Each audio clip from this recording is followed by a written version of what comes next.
গত বছরের 2 নভেম্বর কেরানীগঞ্জ থেকে নিখোঁজ হয় 17 বছরের কিশোর আদিয়াত। এইচএসসি পাশ করে পিরোজপুর থেকে ফ্রিল্যান্সিং এর কোর্স করতে এসেছিল। থানায় জিডি করেও সুরাহা না পাওয়ায় আদালত হয়ে কদমতলী থানায় অপহরণ মামলা করে পরিবার।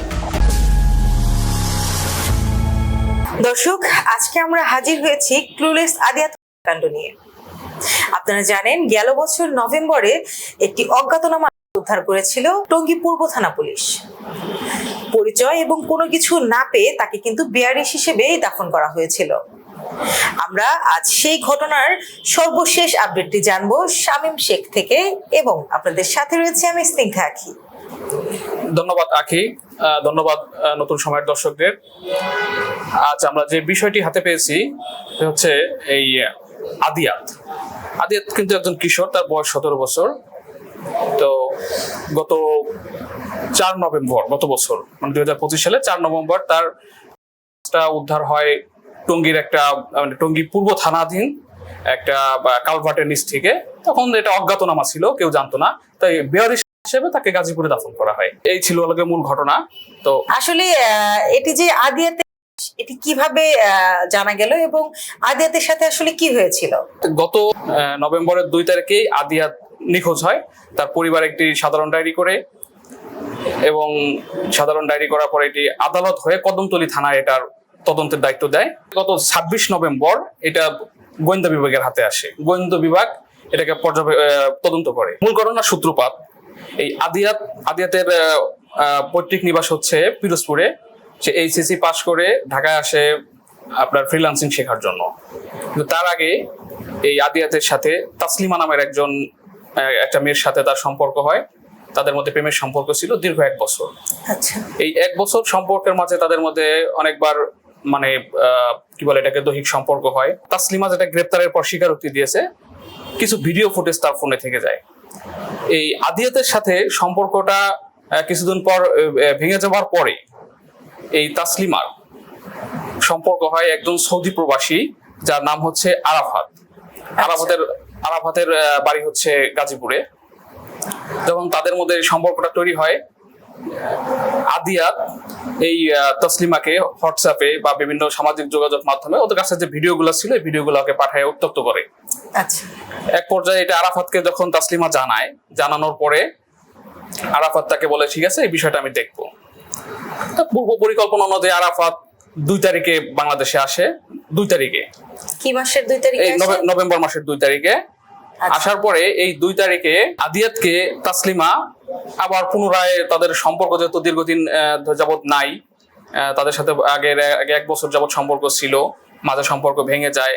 তারপরে আমাদের মধ্যে যে ভুল বোঝাবুঝি আছে এটার অবসান করতে চাই, তুমি আমার সাথে আসো, দেখা করো। তাই তাকে 300 ফিটে ডেকে নেয়। আচ্ছা। 2 তারিখে নেওয়ার পরে 300 ফিট থেকে তাকে নেওয়া হয় সিএনজি যোগে আপনার প্রোফাইলে কি বলে নিয়ে যায়? প্রোফাইলে নিয়ে যায়, ঘুরতে যাচ্ছে, মানে একটা সেফ প্লেস দরকার আছে। আচ্ছা। তো নিয়ে যাওয়ার পরে আদিয়াতকে যখন অটো রিক্সা উঠায়, তখন দেখে যে এই অটোতে শুধু তাসলিমা না, আরো 4-5 জন আছে। আচ্ছা। তো যখন এক পর্যায়ে অটো যখন চলতে শুরু করে, তখন সে বাইরে হাত পা নেচে বলে, বাঁচাও বাঁচাও বলে যখন চিৎকার করে, তখন ওই আরাফাত সহ আরো যারা ছিল, এরা তাসলিমার বয়ফ্রেন্ড। আচ্ছা, আরাফাত তাকে করে এবং এর মধ্যে একজন তাকে ছুরি দিয়েও আঘাত করে। তো যখন যাওয়ার পরে তাকে টঙ্গী ওই ব্রিজের থেকে ফেলে দেওয়া হয়। এই ছিল মূল ঘটনা। তো পরবর্তীতে এই যে ঘটনা, এই তাসলিমা এবং এই যে আরাফাত, তাসলিমার যে বর্তমান প্রেমিক, এদেরকে কিভাবে শনাক্ত করে পুলিশ? পুলিশ এটা ব্যাপকভাবে তদন্ত শুরু করে। ডিবির পক্ষ থেকে যেটা জানানো হয়েছে, ব্যাপকভাবে তদন্ত শুরু করে। তদন্তের পরে দেখতে পায় যে এই তাসলিমা এই আদিয়াতের মায়ের একটি সিম ব্যবহার করতেছিল। যখন তথ্য প্রযুক্তির সহযোগিতায় আদিয়াতের মায়ের একটি সিম ব্যবহার করতেছিল, তাকে যখন গ্রেপ্তার করা হয়, গ্রেপ্তার করার পর সে স্বীকারোক্তি দেয় যে তার সাথে যখন আমার সম্পর্ক ছিল, আদিত্যের সাথে যখন আমার সম্পর্ক ছিল, তখন এই সিমটা সে আমাকে দিয়েছিল। আচ্ছা। পরবর্তীতে যখন তাকে ব্যাপকভাবে জিজ্ঞাসাবাদ করা হয়, তখন সে ঘটনার খুলে বলে আর কি, যে এইভাবে তাকে এবং তার দায় স্বীকার করে। স্বীকারোক্তিমূলক জবানবন্দি দিয়েছে। তার মানে আমরা বলতে পারি এই যে আদিয়াতের মার ব্যবহৃত একটি সিম, যেটা তাদের সাথে যখন সুসম্পর্ক ছিল তখন ওই তাসলিমাকে দিয়েছিল, যে সিমটির সূত্র ধরেই সর্বশেষ এই সমাধানটি হয়েছে। রাইট।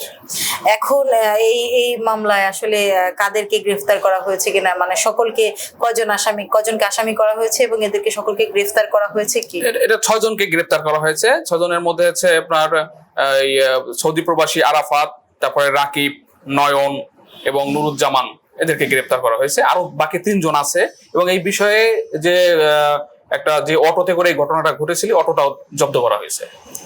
আচ্ছা, তার মানে এখন এই আসামি যাদেরকে গ্রেফতার করা হয়েছে তারা এখন কোথায় আছে? তাদেরকে আদালতে পাঠানো হয়েছে? তাদেরকে আদালতে পাঠানো হয়েছে। আদালতে পাঠানো হয়েছে। ধন্যবাদ দর্শক এতক্ষণ সময় আমাদের সাথে থাকার জন্য। আজকে আমরা যে ঘটনাটি জানলাম সেটি হচ্ছে যে এই যে আদিয়াত, সে কিন্তু তাসলিমা নামের মেয়েটির প্রথম প্রেমিক ছিল। ভালোবেসে সম্পর্ক হয়, তারা 1 বছরের কিন্তু একটা সম্পর্ক, লম্বা সময় একটা সম্পর্ক করে, তারা অনেক গভীরেও চলে যায়। পরবর্তীতে যখন আরেকজন মানুষ তার জীবনে আসে তাসলিমার, তখন কিন্তু সেই আগের যে প্রেমিক, বর্তমান প্রেমিকের প্ররোচনায় দ্বিতীয় প্রেমিককে কিন্তু পৃথিবী থেকেই সরিয়ে দেয়। কাজেই আপনারা যারা রিলেশনে যান অবশ্যই একটু খেয়াল রাখবেন যে কার সাথে রিলেশন করছেন, সে মানুষটি কেমন, এবং যে কোনো রিলেশনে একটি গভীর সম্পর্কে জড়ানোর আগে অবশ্যই ভালো মন্দ বিবেচনা করবেন এবং চিন্তা করে পা ফেলবেন। কারণ এগুলি কিন্তু এই যে তাসলিমা, সেও কিন্তু আহামরি যে খুব বয়স্ক বা বড় মানুষ তাও না। এই যে আদিয়াত, আরাফাত, এগুলি প্রত্যেকেই কিন্তু মানে অনেকটাই ছোট মানুষ বা টিন এজের মানুষ। এই বয়সেই কিন্তু মানুষ বেশি ভুল করে থাকে।